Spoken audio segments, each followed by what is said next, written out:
Hello दोस्तों, मैं आज उन लोगों के लिए एक कहानी सुनाऊंगा जो ज़िंदगी में जल्दी से हार मान जाते हैं किसी काम को लेकर। वे सफलता पाने की कोशिश करते हैं लेकिन कुछ असफलताओं के बाद ही हार मान जाते हैं। तो चलिए मैं आज अपनी कहानी को शुरू करता हूँ। वर्षों पहले किसी गांव में एक साधु बाबा रहा करते थे। वो अपनी कुटिया में रहते थे तथा उनके अंदर एक खासियत थी कि जब भी वे नाचते थे तब बारिश होती थी। तो गाँव के लोगों को जब भी बारिश की आवश्यकता होती थी तो वे साधु बाबा के पास जाया करते थे और उनसे अनुरोध किया करते थे कि वे नाचें, और साधु बाबा भी नाचते थे और बारिश होती थी। तभी कई वर्षों बाद उस गांव के ही कुछ पढ़े लिखे लड़के जो शहर में पढ़ाई करते थे वे वापस आए गांव में, और उन्होंने इन बातों को सुना तो उन्हें अच्छा नहीं लगा और वे कहने लगे कि ये बातें असत्य हैं। अगर ये बातें सत्य हैं तो अगर साधु बाबा के नाचने से बारिश होगी तो हमारे भी नाचने से बारिश होगी। अगर हमारे नाचने से बारिश नहीं होती है तो साधु बाबा के नाचने से भी बारिश नहीं होगी।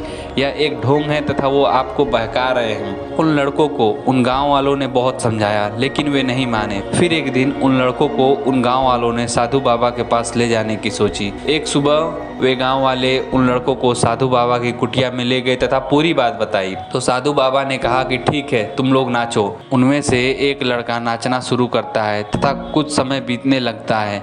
धीरे धीरे 1 घंटे हो जाते हैं तथा वह लड़का थक कर हार मान कर बैठ जाता है। फिर उन्हीं में से दूसरे लड़के ने कोशिश की तथा वो भी नाचना शुरू करता है और वो भी कुछ घंटों की मेहनत के बाद थक कर हार मान कर बैठ जाता है तथा बारिश नहीं होती है। फिर उन्हीं लड़कों में से तीसरे लड़के ने कई घंटे डांस किया लेकिन बारिश नहीं हुई। वे भी थक कर और हार मान कर बैठ गया। फिर अब बारी थी साधु बाबा के नाचने की। अब साधु बाबा ने नाचना शुरू किया तथा वे नाचते रहे। कई घंटों बीत गए लेकिन वे नहीं रुके। धीरे धीरे शाम होने को आई। फिर अचानक उन्हीं लड़कों ने देखा कि बादलों की गड़गड़ाहट शुरू हो गई है तथा बादल लगने लगे हैं और बाबा रुकने का नाम नहीं ले रहे हैं। बाबा नाचते रहे और इसके पश्चात कुछ ही घंटों में बारिश शुरू होने लगी।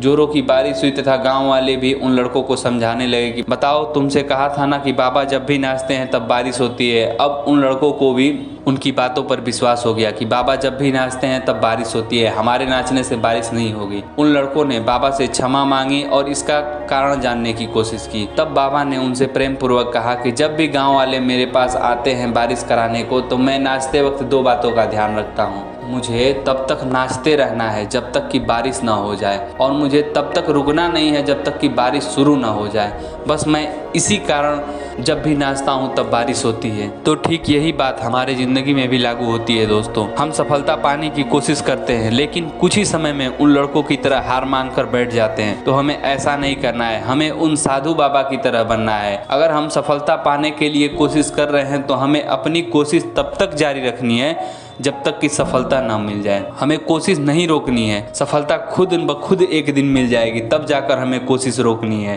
कुछ लोग होते हैं कि अपनी ज़िंदगी में थोड़ी सी असफलता के बाद ही हार मानकर बैठ जाते हैं। तो हमें यही नहीं करना है। हो सकता है कि अगले कदम पर ही हमारी सफलता हमारी इंतजार कर रही है और हम एक कदम से बस पीछे रह जा रहे हैं और पुनः थक कर हार मानकर हम वापस चले आ रहे हैं। तो हमें ऐसा नहीं करना है, हमें साधु बाबा की तरह बनना है। तो आशा करता हूँ कि आज आपको इस कहानी से बहुत कुछ सीख मिली होगी। तो ऐसे ही ज़िंदगी में कामयाबी की ओर बढ़ते रहिए, हंसते रहिए, मुस्कुराते रहिए। धन्यवाद। और इस वीडियो को जितना से जितना हो सके अपने दोस्तों के साथ शेयर कीजिए, वीडियो को लाइक कीजिए तथा हमारे चैनल को ऐसी कहानियाँ आगे सुनने के लिए सब्सक्राइब भी कर लीजिए।